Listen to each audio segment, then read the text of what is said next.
Assalamualaikum warahmatullahi wabarakatuh. Di sini saya akan menjelaskan tentang sumber hukum istihsan dan masalah sebagai hujjah.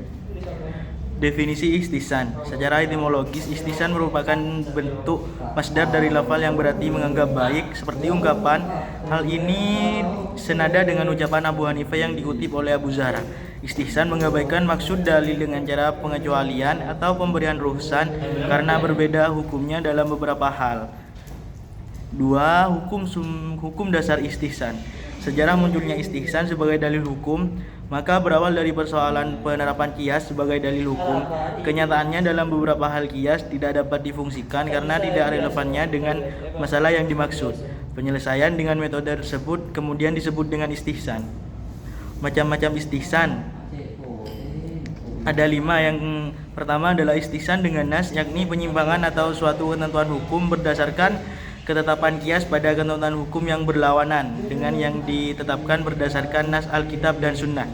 Yang kedua adalah istihsan dengan ijma, yaitu mengabaikan penggunaan qiyas pada suatu persoalan karena ijma.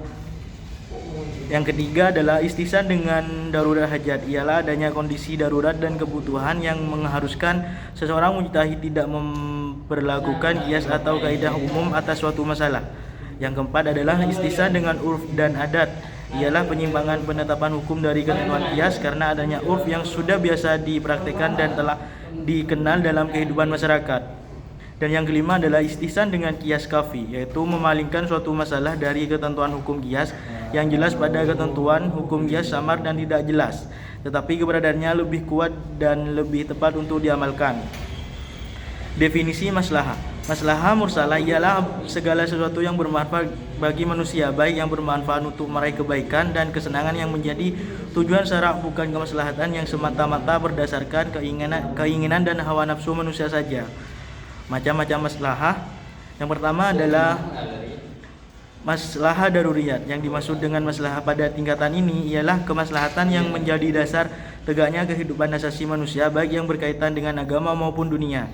Yang kedua adalah maslahat hajiyat. Yang dimaksud dengan maslahat hajiyat jenis ini ialah persoalan-persoalan yang dibutuhkan oleh manusia untuk menghilangkan kesulitan dan kesusahan yang dihadapi.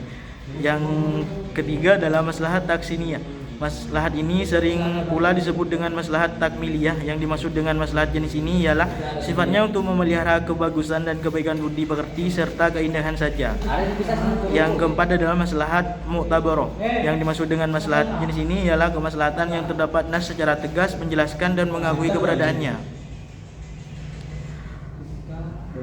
Yang kelima adalah maslahat mulughah. Yang dimaksud dengan maslahat ini ialah maslahat yang berlawanan dengan ketentuan nas. Dengan kata lain, maslahat yang bertolak karena ada dalil yang menunjukkan bahwa ia bertentangan dengan ketentuan dalil yang jelas.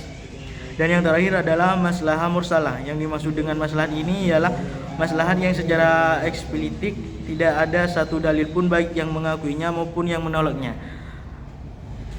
Cukup sampai di situ yang bisa saya jelaskan tentang sumber hukum istihsan dan maslahah sebagai hujjah.